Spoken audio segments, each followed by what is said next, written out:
Welcome, everyone, and thank you for joining our 2025 Annual Meeting of Stockholders. I'm Ryan Taylor, the Chief Revenue Officer and Chief Legal Officer of Palantir Technologies. I'd like to welcome the members of our Board of Directors and our executive officers who are virtually attending this meeting. We also have with us representatives from Ernst Young, our independent registered public accounting firm, as well as legal counsel from Wilson Sonsini, Goodrich & Rosati.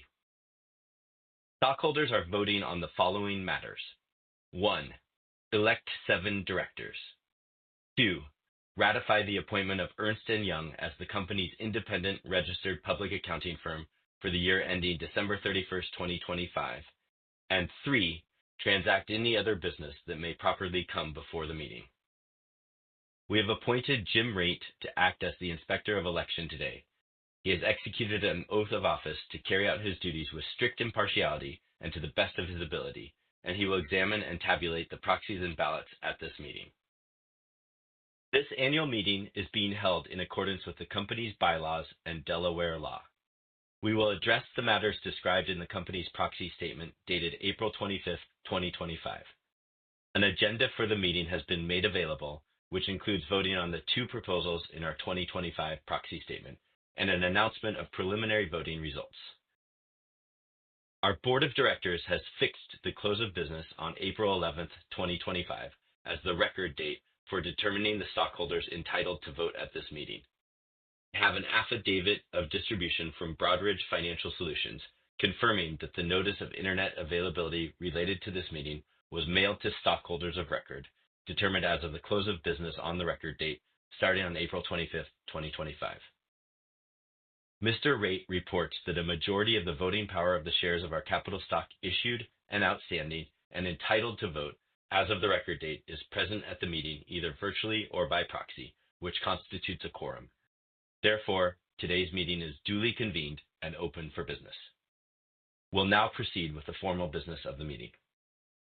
We've reviewed the questions submitted by stockholders in advance of the meeting and believe that any questions relevant to the proposals have been addressed by the company's proxy statement dated April 25th, 2025, and our other filings with the Securities and Exchange Commission. It is shortly after 8 a.m., and the polls are open for stockholders who are voting today. If you have already sent in a proxy or voted via the telephone or internet and do not wish to change your vote, no further action is needed. There are 2 proposals to be considered and voted upon by our stockholders. Each of these proposals is more fully described in our proxy statement, filed with the Securities and Exchange Commission on April 25th, 2025.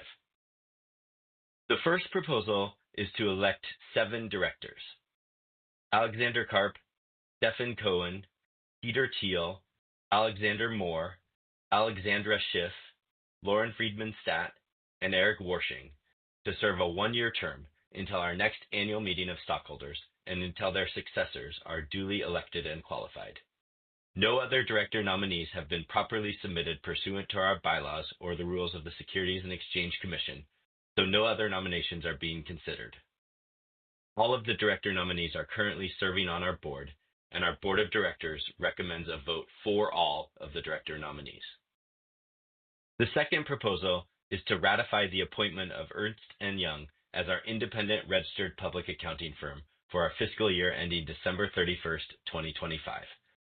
Our Board of Directors recommends a vote for the ratification of the appointment of Ernst Young.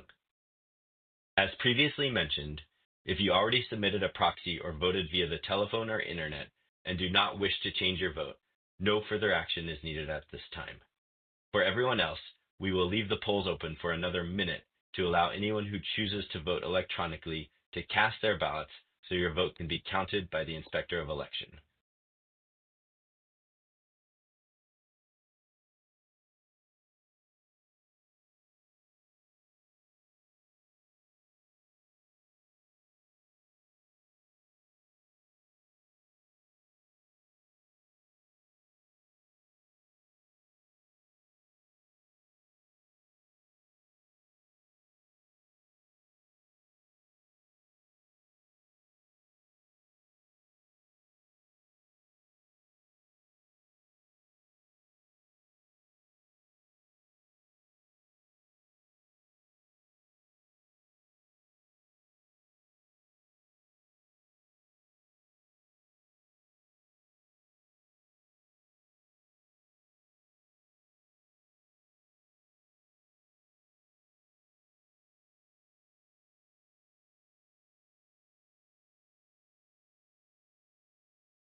Over a minute has passed, and the polls are now closed.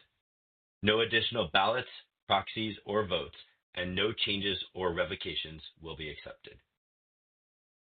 Based on the preliminary voting results as reported by the Inspector of Election, the stockholders have elected the 7 nominated directors to serve until our next annual meeting of stockholders and until their successors are duly elected and qualified, and ratified the appointment of Ernst Young as our independent registered public accounting firm for our fiscal year ending December 31st, 2025.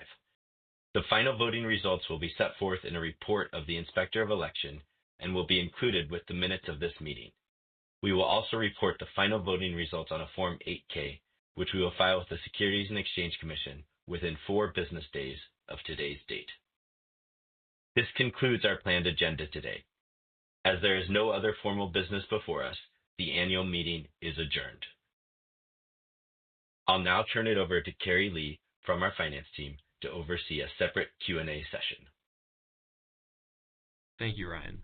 Today, we'll be focusing our Q&A with Ryan on questions related to our U.S. commercial business and our artificial intelligence platform.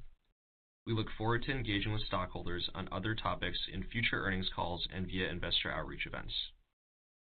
Before we begin, I would like to note that our responses to your questions today may include forward-looking statements. Actual results could differ materially from those contemplated by our forward-looking statements. Reported results should not be considered as an indication of future performance. Please take a look at our filings with the Securities and Exchange Commission for a discussion of the factors that could cause our results to differ materially from those contained in our projections or forward-looking statements. Also, note that any forward-looking statements are based on information available to us as of today's date, and we disclaim any obligation to update any forward-looking statements except as required by law.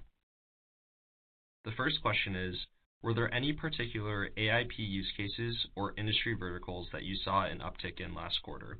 Where is the demand coming from?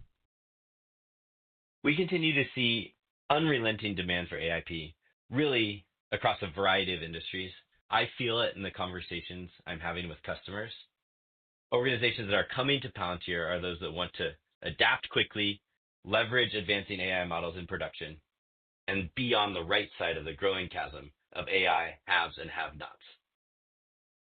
One area of particularly explosive growth is the demand we're seeing for Warp Speed, or our manufacturing operating system. Since we launched our inaugural Warp Speed cohort at the end of last year, adoption and demand has exceeded expectations, with Palantir powering a growing portion of the legacy defense industrial base, new defense entrants, and the broader manufacturing industry. While Warp Speed is one example, more and more organizations across industries are looking to Palantir because they need to find a solution that truly works. And that is where the demand is coming from. Thank you, Ryan. The next question is, within the U.S. commercial business, are you seeing more momentum from existing customers or from new customers? We're seeing momentum from both. AIP continues to fuel new customer acquisition and significant expansion opportunities at existing customers. Customers are getting started with Palantir, then expanding in quick succession.